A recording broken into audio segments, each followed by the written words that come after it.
Здесь так красиво, я перестаю дышать. Звуки на минимум, чтобы не мешать. Эти облака, фиолетовая вата, а Артему Плата здесь звезда-то. Друзья, я всех приветствую. Хамди, меня зовут Артем, и я вновь нахожусь в колыбели всех ингушей. Не просто так, а потому что на равнине очень жарко и душно, и я здесь с друзьями скрываюсь от этой жары и духоты. Ну и, конечно же, я нахожусь на своей самой любимой локации. Здесь я буду очень часто, на Цейломе.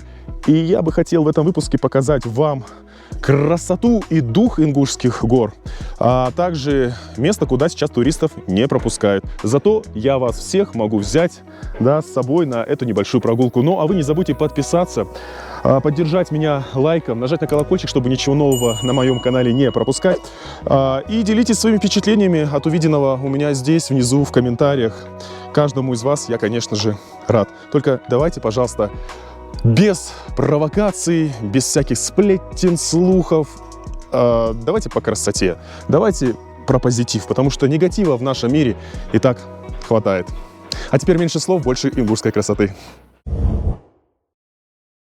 Да, друзья, пока что идет строительство отеля. В эту часть локации Цейлом попасть нельзя, и часть эко-тропы, конечно же, сейчас закрыта. Не нужно нарушать никаких правил, просто мне разрешили, да, поснимать для вас, так как меня все в Ингушетии знают, и я за это говорю большое спасибо, Баркал.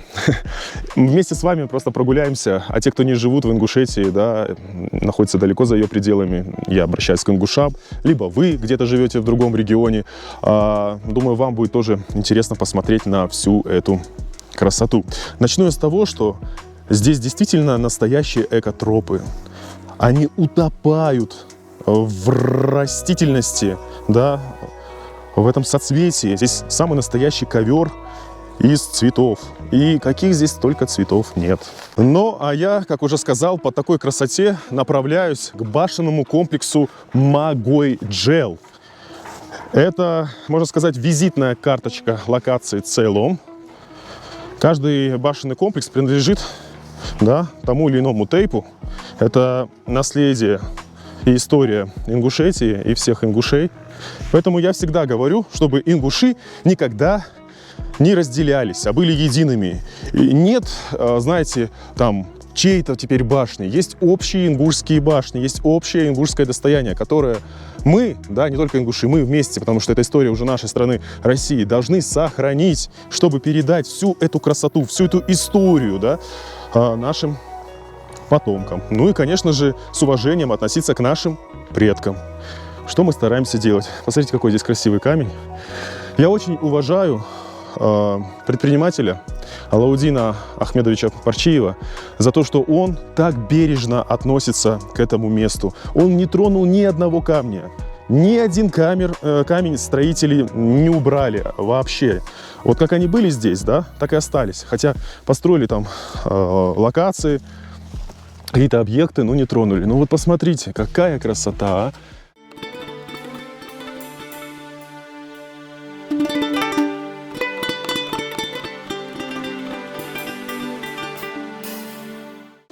Кажется, дождь собирается. Я надеюсь, что он сейчас вот не начнется, а мне удастся снять. Вот, кстати, одна из причин, за что мне понравилась Ингушетия. И разве за это нужно платить? Вот скажите мне, пожалуйста, вот за эту всю красоту, которую я тут вижу, ингуши платить не должны и не собирались. А то прям некоторые мне пишут в комментариях, да, ему заплатили и так далее. Это я, наверное, должен уже платить за такую красоту. А самое еще главное, хочу подчеркнуть, что в это место можно попасть абсолютно бесплатно. Бесплатно. Потому что, как вы знаете, например, там в Сочи, чтобы попасть на такую подобную локацию, нужно заплатить денег за въезд сразу. А здесь заплатить нужно только за завтрак, обед, ужин, за ингушский чай, ну вы поняли. Все-таки люди работают. А гулять бесплатно можно. Посещать средневековые башни. За это деньги не берут здесь ингуши. И за это им большое спасибо и Баркал. Так, спускаться-то, конечно, мне легко, а вот подниматься будет посложнее, но ничего, полезно, потому что я тут наел лишнего, мне нужно похудеть до Да. Хотя бы 89-90 килограмм. Я сейчас вешу 94. Вот, это много. Мне тяжело уже стало, если честно. Хотел набрать 100, потом понял, что мне это не нужно. Вот. Вон там уже вдали виднеется башня Магой-Джел. В Ингушетии есть свой язык тролля. Как в Норвегии, да? Вот он, перед вами. Пожалуйста, вы можете сделать такую же фотку, как в Норвегии. И в Норвегию ездить не нужно. Посмотрите. Круто же. Я думал, что сейчас начнется дождь, но на самом деле, скорее всего, его не будет. Знаете почему? Сразу хочу подчеркнуть, что нужно всегда смотреть под ноги. Всегда смотрите под ноги, потому что вы сможете разрушить чей-то дом. Вот, пожалуйста. Здесь я увидел муравейник. И мураши по нему вот сверху здесь бегают. Видите? И он не закрыт. А это значит, что дождя не будет. И вот им не очень нравится, что я тут рядом с их муравейником нахожусь. Да, вот. Они меня начинают уже подкусывать, мою обувь. Да. Нашел место, чтобы надеть сюда белые кроссовки. Ладно, не буду им мешать, надо идти дальше. Так, а вы знаете еще что? Меня одолевают мухи. Какие-то вот такие вот мухи летают странные.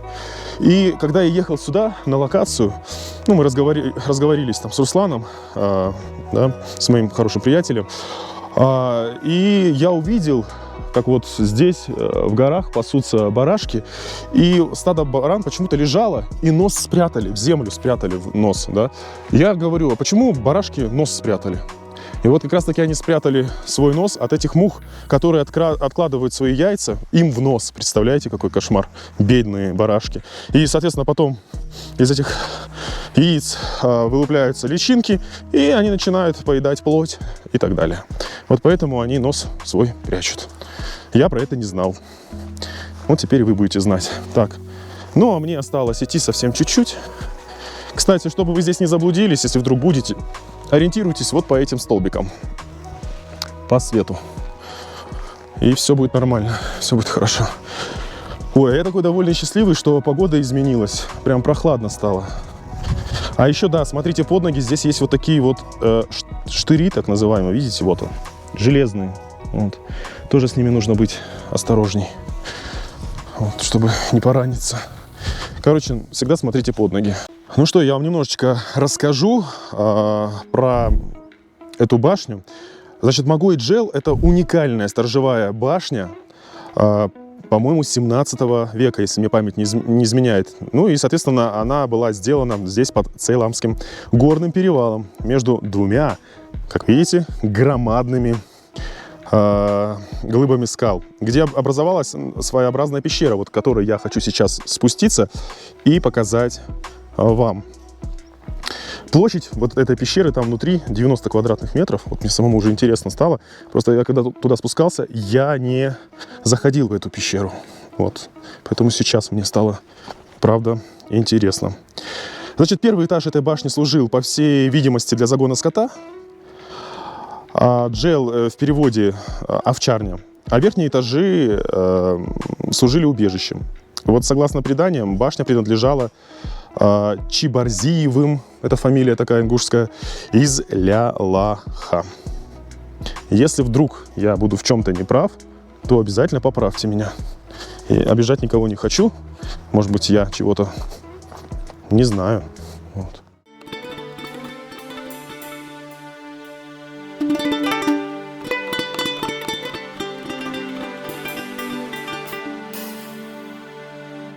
Друзья, но вы не забывайте поддержать меня лайком, подписаться на мой канал и на разные другие мои социальные сети. В Нельзяграм, в Телеграм-канал, там больше фотографий и разных коротких видео. Ссылки вы найдете в описании под этим видео. Ну а прямо сейчас давайте с вами заглянем все-таки вместе в эту пещеру. Секретное место.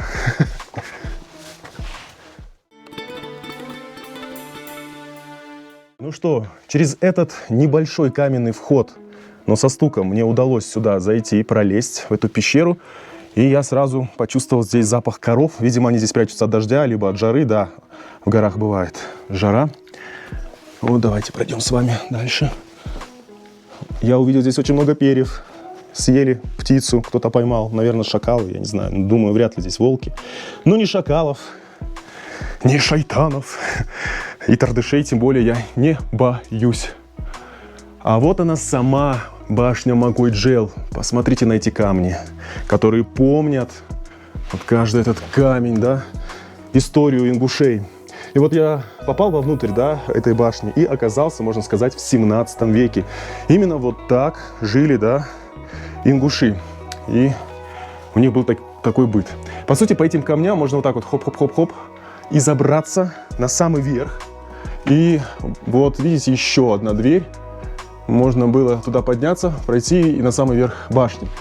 Вот поэтому в горах мужчины-ингуши всегда были стройными, чтобы пролазить, да, в эту другую каменную дверь. Никогда у ингуша не было арбуза. Вот так вот. И если пройтись вот так по камням, из 17 века, да, можно попасть, глядя в это окно, в наш 21 век. Какой здесь красивый вид. Как же по красоте жили ингуши, хотя в горах было жить очень-очень сложно. Ну что, друзья, в этом месте я хотел бы закончить свою небольшую прогулку к башенному комплексу Могой-Джел. Это действительно очень красивое, уникальное место с невероятно бомбическим, как вы видите, видом. И я приду еще сюда не раз, и будут еще съемки. А вы обязательно подпишитесь на мой канал, поддержите лайком, нажмите на колокольчик, чтобы ничего не пропустить. Ну и, конечно же, поделитесь своим мнением. Ну а меня зовут Артем, я с вами не прощаюсь. Увидимся в следующем выпуске совсем скоро. Самое главное, берегите себя в эти нелегкие времена. Пока.